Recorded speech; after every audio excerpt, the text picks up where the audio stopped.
How do you build a company culture when all of your employees work remotely? Hello and welcome to the Nomad Catalyst podcast.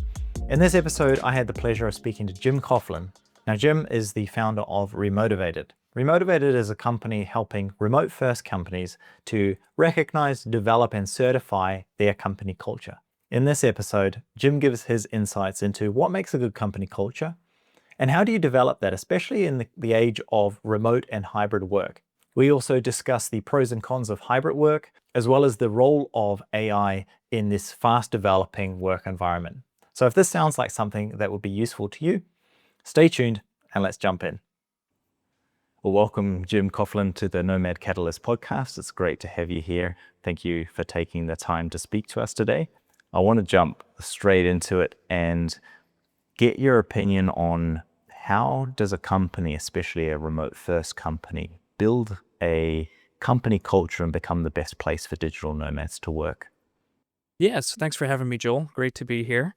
So there's a lot of layers to that question, but I think for digital nomads and really for remote companies in general, it starts with asynchronous. So being time zone agnostic and having a culture where you're, documentation first, doing a lot of your communication in writing, or if you're using video calls, using tools like Loom to be able to, get that face-to-face time, but not necessarily relying on overlapping calendars for being able to move the ball forward.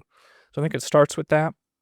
And then, to build on that as you scale, an important part of it, having the infrastructure to be able to, hire across countries, to allow people to move to various locations and still be able to work securely. And then having a culture that supports, having people from a lot of different backgrounds and a lot of different lifestyles all pulling in the same direction. How do you create that culture? Because when you're in an office building, you can create events and things a little more easily. But when you're dealing with people working all over the place, how do you actually go about creating a culture where people want to be involved with the other co-workers that they, work with? Yeah, so I think you have to be a lot more intentional about it. So like you said, if people gather in person, culture just kind of happens. If you put enough people in a room, they'll find something to do, they'll find something to talk about, they'll figure out what they have in common. In a remote setting, you really have to thoughtfully set up how that's going to happen and facilitate it happening. And you need to be aware that, when given the choice to self-isolate, some people will. And so you need to keep that in mind in your recruiting and give people, an excuse to get together and build those relationships that, it's not just going to happen on its own necessarily as easily. What do you mean by self-isolate in that context? Yeah, so like let's say, during the workday you have some time between meetings, like, a healthy thing to do as a remote worker would be to, go do something and then come back to work. If you're working asynchronously, you don't need to work 9 to 5. But, where that could go to a negative extreme would be anytime you're not on a meeting, you're also not interacting with anyone, like you're not ever reaching out to people to see how it's going or having any like non-work communication, because you don't have to if you're not on a call with someone, but you should. So it's just trying to find that balance and giving people that sort of um, excuse to socialize with each other as well. Yeah, I can imagine that's something that happens a lot, that people kind of are there for their role, just what they need to get done. And then as soon as that's over, they've got more relevant or more, things that are directly in their lives, in their, right in front of them that they tend to go to, rather than going on another Zoom call, for example, to chat, about the weekend with another coworker. Yeah, exactly. So when you say companies need to be more intentional about creating environments for that kind of company culture to develop and to create those connections amongst employees, in your experience, what does that actually look like? What are companies out there trying to implement, and how much of success are they having? Yeah, so like the really low hanging fruit would be like a lot of companies will have Slack or Teams channels for people with specific interests. So like the most common one would be maybe a channel where people post pictures of their pets or pictures of what they did on their vacation. Or if you have a lot of digital nomads, just like where are you right now? What's it like? What do you think? Like almost like a travel blog, but in Slack where you're all sharing with each other. And that can really scale up to be whatever you want. Once you have a larger number of people, you might have people who have a lot of hobbies in common, and you might have like a plant parents channel, or like, it can really go as big, the more people you have and the more they have in common, you can really go in depth with it. And then you might also have more opportunities for people to do something in person. Maybe you have several people living in a certain hub and they could get together and do something. Um, or you have offsites, of course. So it sort of depends on the scale of the organization and what you're trying to do, but it's really like just having some common connection where, you would find that stuff out organically in the office. Maybe you'd walk up to someone's desk and see a picture of their kids and you'd ask them about them. That's not going to happen in a remote environment unless you give that person the opportunity to talk about it. Okay. Yeah, because I can imagine the difference being, if you're in an office working for a company, those sorts of meetups and conversations and interactions all happen by themselves naturally. Yeah.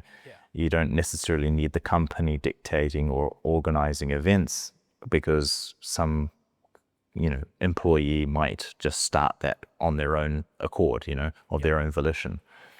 So are you saying, or are you finding that companies, remote first companies, are having to proactively create those kinds of events that would normally, under normal circumstances, be created by employees? So in some cases, yes, but I think more important than like creating them is facilitating them and trying to encourage that kind of thing. Because what you don't want to do, and what a lot of, what some remote companies find themselves doing is trying to force it.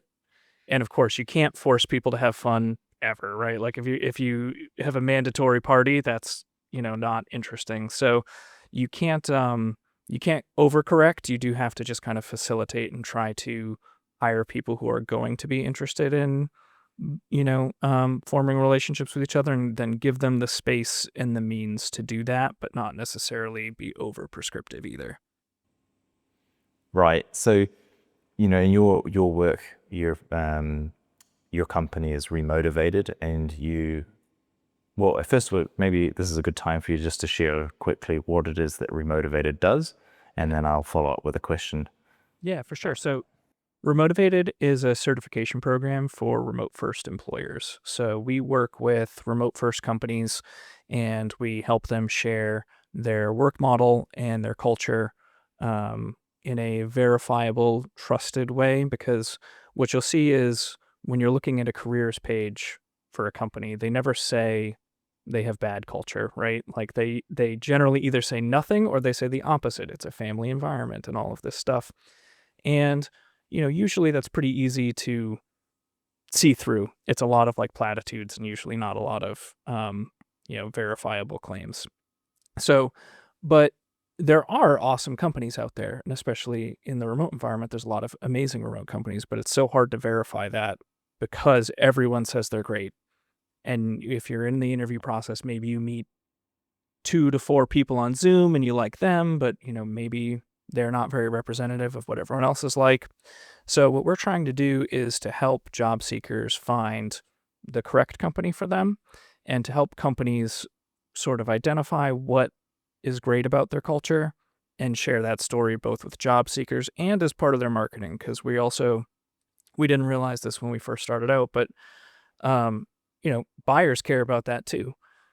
Customers want to work with companies that, work like them, have the same values that they do. So that's something we just kind of stumbled upon, but it's become a larger part of what we do. Right. And so what do companies have to do then to be certified? Did Yeah. you say you also Yep. give them a rating? We do, yeah. So we have a remote score, which has rates them on a bunch of different categories about the remote culture.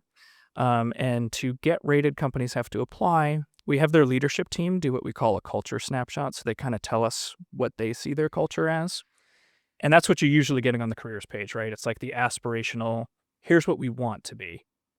Right. And then for every company, no matter how good you are, there's going to be a gap between what you want to be and what you are, which is fine. And so then we survey the employees. It's a really quick survey and, identify how close are you to what you're trying to do. And sometimes we'll find gaps but actually a lot of times we'll find that you're great at things you didn't even know about, things that you weren't even trying to highlight about your culture, but that, has kind of happened organically on its own. And so that gives us a lot of, um, what we need to go out and share your story and sort of, um, you know, share your culture and your work model with the world. Okay, so that sort of discovery process is not just like a critiquing of the company, so to speak, but actually can work in their favor because they find out stuff about themselves that they didn't necessarily know was there or was important. Yeah, almost always. Right. Okay. Okay, and then you give them a rating. So what does a company need to do to be rated highly? Like, what is it? What is good? What is bad? Yeah, so we have a bunch of categories. So, for example, the categories spell out the word remote. So the first one's retention. So there we're looking at not only how long do people stay with your company, but at other metrics that predict longevity with the company too. So, for example, we'll look at your actual turnover rates, but we'll also look at your pay. So if your pay is below market, regardless of what your past retention has been, you're probably going to experience poor retention in the future. The second one is engagement. We look at morale, we look at onboarding process, technology, and equity.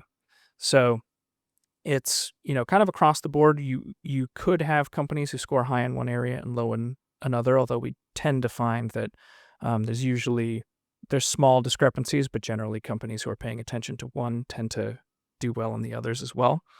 But the main thing that we find is companies who have thoughtfully designed some aspects of their culture.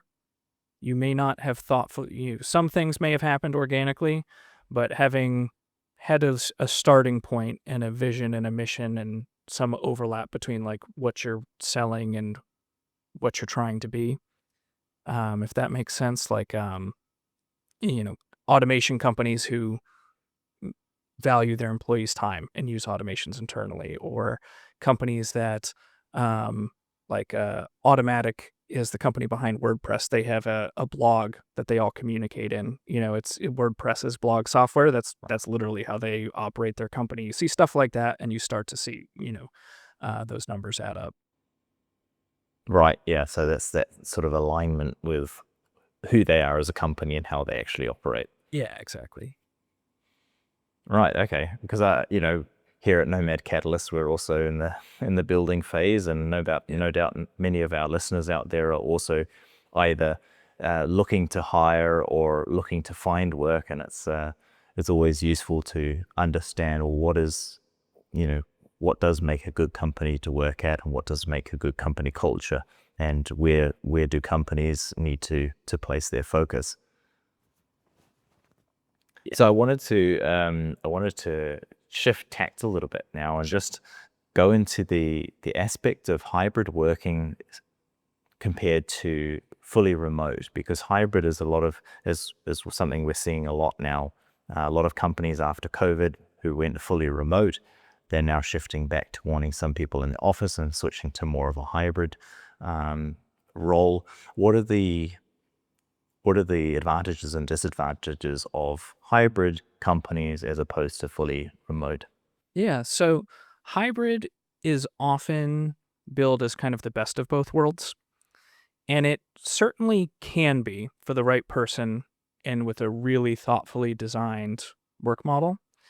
But in practice, what most companies are doing is actually often sort of the worst of both worlds. Because Okay. when you think about hybrid, it has all of the challenges of remote work, because if you're not in the office every day, you need to have all of the same technological capabilities and processes to facilitate people working from wherever they are.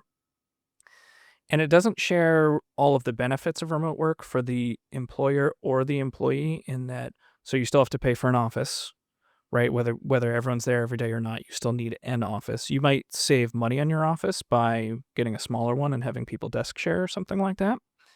Um, and then on the employee side, you're not getting 100% of the benefits of remote either, in that, you still need to live within a commutable distance to your office. You still need to have a reliable car, even if you're not driving it every day.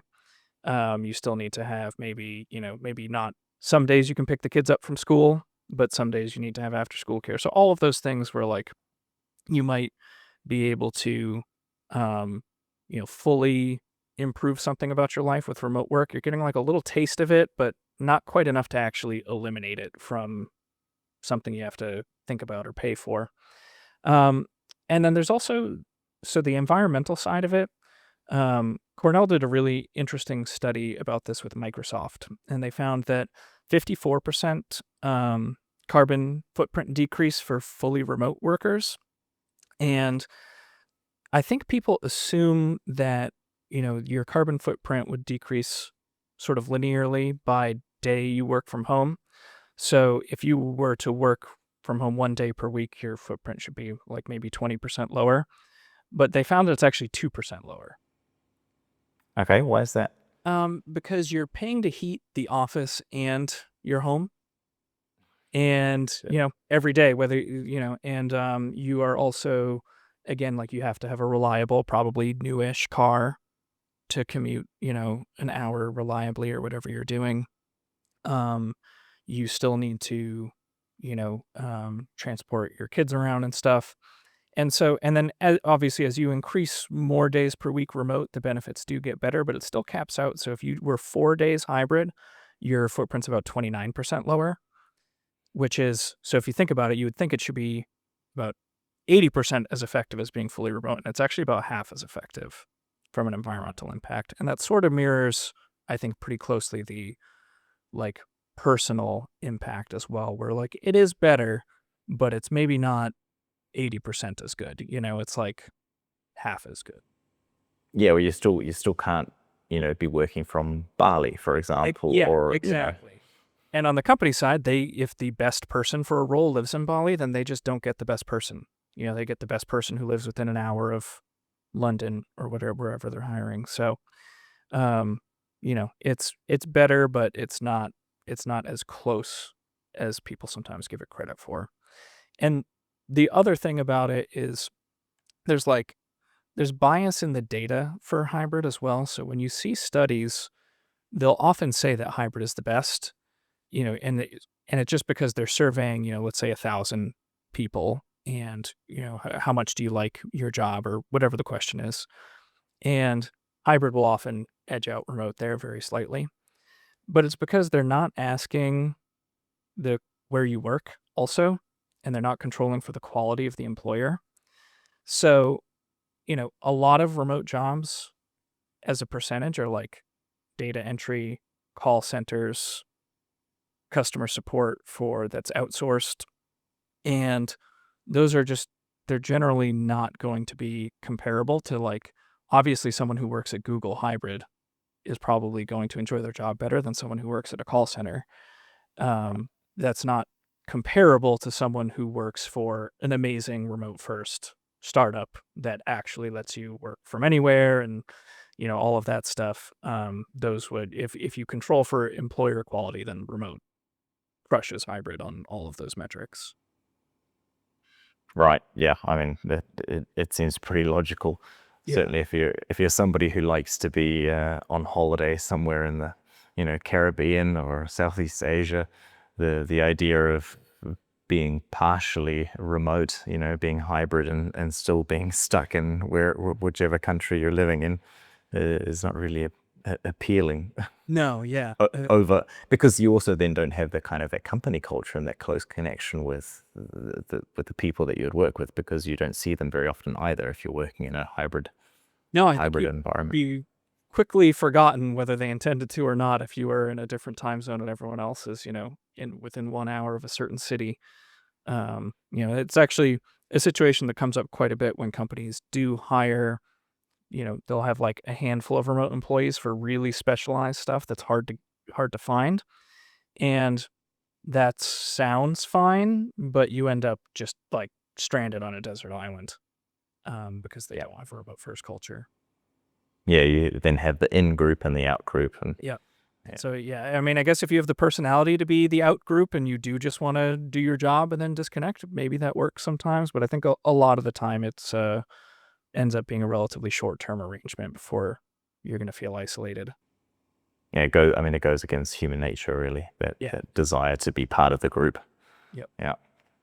Well, speaking of isolation, I wanted to touch on the sort of the side hustles that are, or hustle culture in general, that's now becoming a thing where people are starting a business on the side to their primary income, their primary role. What do you think is the driving factor behind that? Is it purely economic that people need the extra income, or is there something else? That's the part I've seen discussed the most, but I think beyond the actual economic part of it, there's also just this underlying trust issue between people and employers. Starting a business is supposed to be the riskier path in life, and doing that, it's high risk, high reward. Or that's the way it always was. And as employers have become less reliable and less loyal to their employees and their other stakeholders, that's sort of flipped on its head. Where if you want to work for a company, and in particularly a company whose culture is uncertain, you could just be fired one day without potentially without severance, without any backup plan. And so being a freelancer or having at a minimum having your own personal brand, having a side hustle, having some other thing that could be your plan B, um, you know, is basically just risk mitigation now. And if you get good enough at it, then, it's much more reliable than your employer because your employer could get rid of you at any time. The business you built is probably not going to just disappear tomorrow. So I think that's a big part of it. Um, certainly part of it is also that wages haven't kept pace with inflation. So there is that element of even if you 100% trust your employer, you may just want some extra money in your pocket. And it's certainly easier than ever to start a business. But I do think the kind of undercurrent of it that we don't talk about it enough is just that employers have created this environment of uncertainty. And I think they need to think about on a macro scale, do we want to live in a world where no one will be a full-time employee because they can't trust us? Or do we want to live in a world where, we can continue this employment model and use a mix of freelancers, other businesses, and having full-time employees? Yeah, yeah, as I suppose trying to keep an eye on the big picture and the long-term outcomes of the behavior that we're, demonstrating today, what Yeah, that's actually going to look like. it's kind of this like, it's a micro versus macro dilemma where like one employer could benefit from acting, negatively and doing bad things. But if everyone collectively does it long enough, then the entire economy is going to shift to compensate for that. And I think we're kind of in the beginning stages of that where we can either walk it back and make having a full-time job at an awesome company something people aspire to, or right now it's a stepping stone. People want to get a job at a company so that they can say, I'm X Netflix and subscribe to my newsletter. And I don't think that's the world, that Netflix wants to live in 10 years from now. Right. So, yeah. Okay. So people are just using it as a sort of reputation management and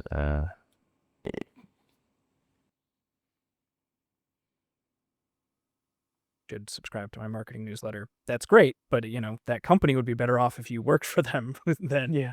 leveraging their brand for yourself. Yeah. Good point. Oh, well, speaking of sort of the shifting job market, what's your opinion on AI and how that's going to affect roles Yeah. and the job market in general? So that's something I've been thinking about a lot in that, I think nobody knows what's going to happen next in AI. It's moving too fast. But I do think what we've started to see the early signs of is companies are definitely over-indexing on it.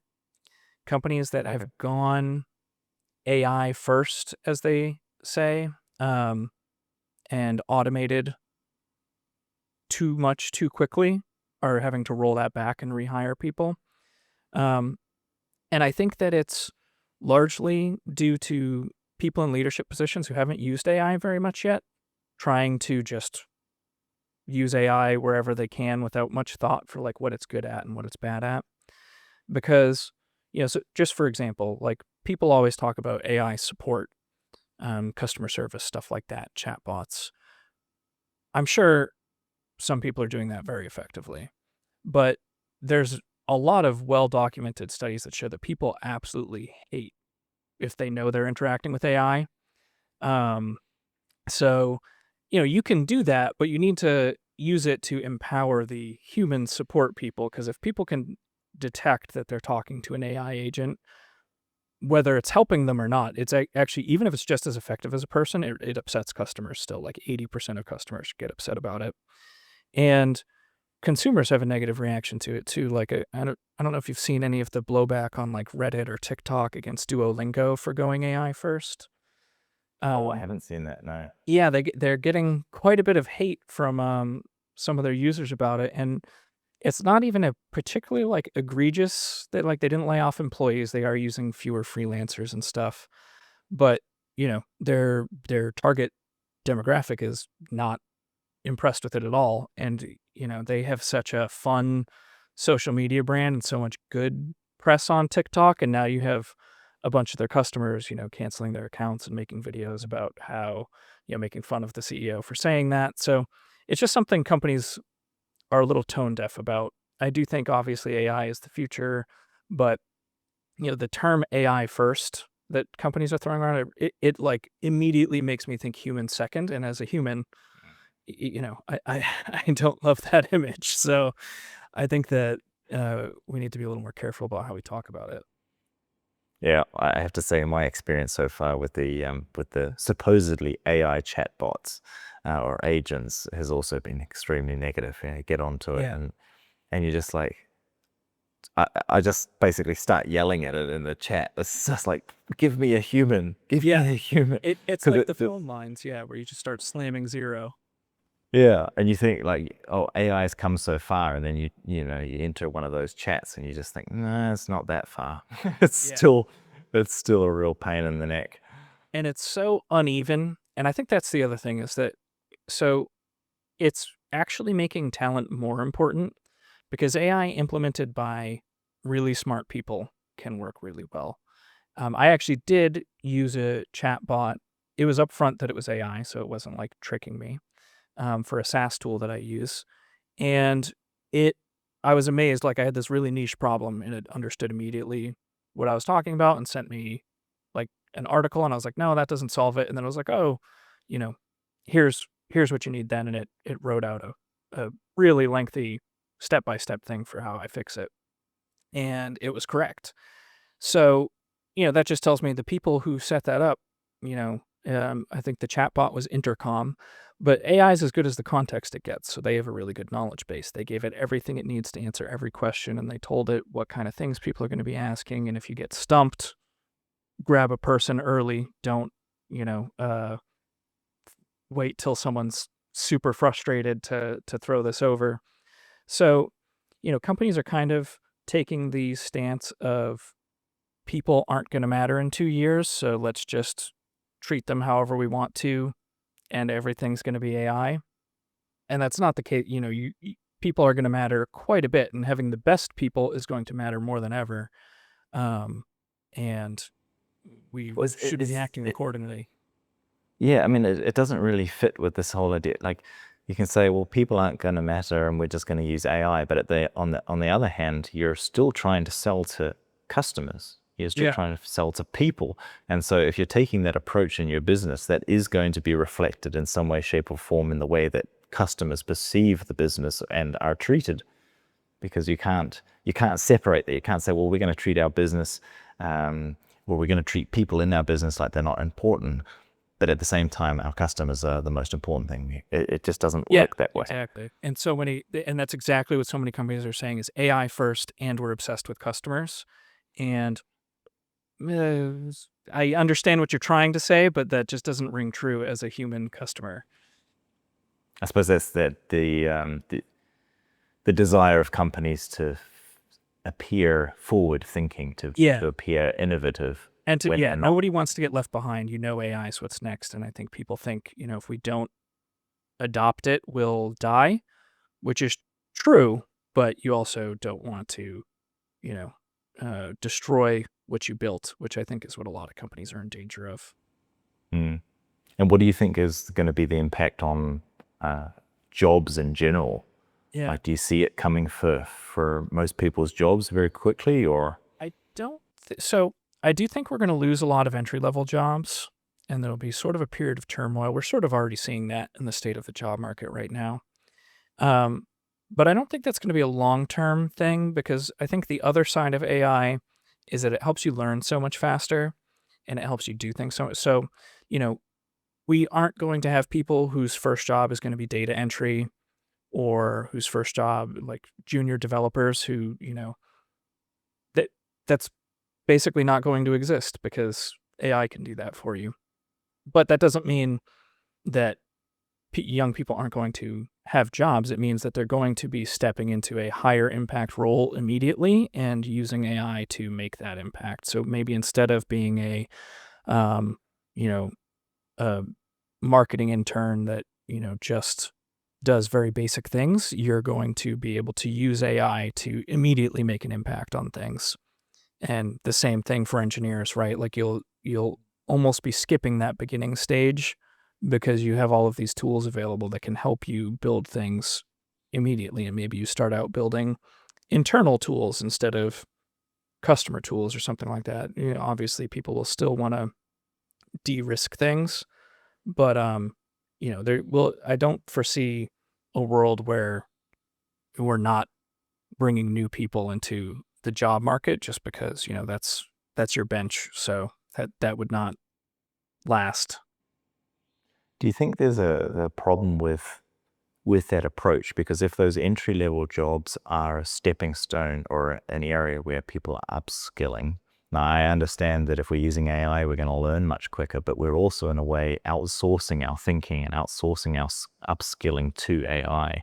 Is that going to lead to a problem where we have people in high positions who perhaps don't understand the basics, or aren't actually at the same skill level as, say, the people that are in those positions today?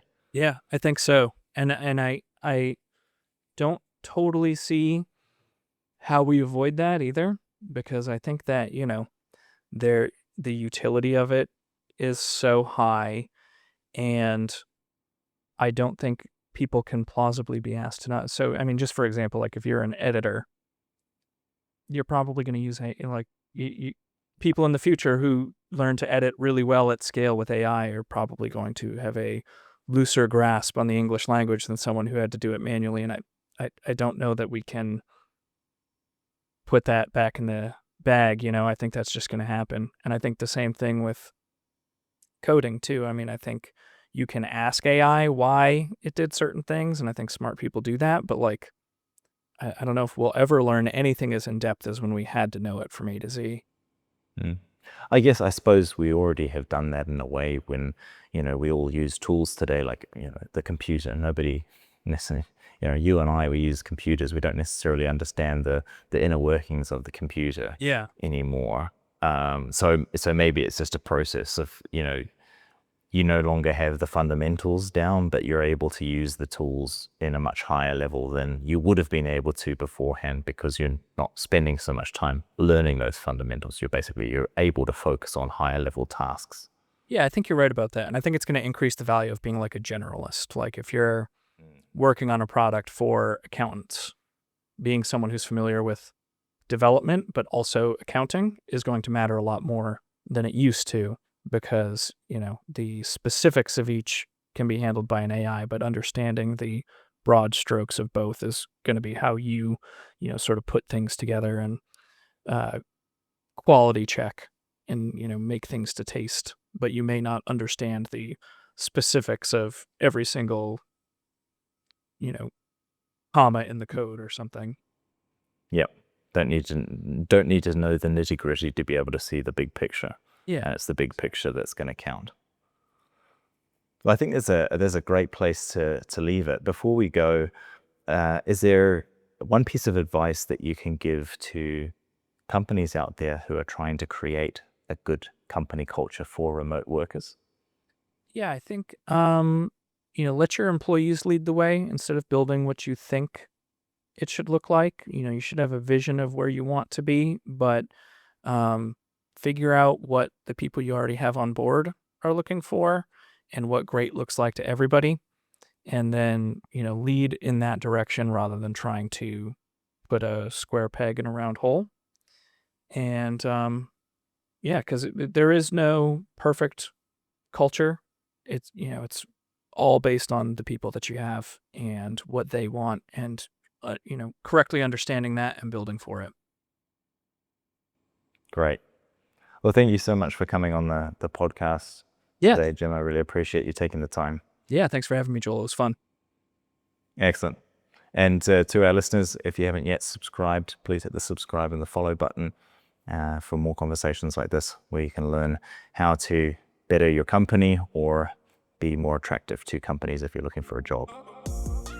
Fantastic. Thanks, Jim. Yeah, thanks, Joel. That was awesome.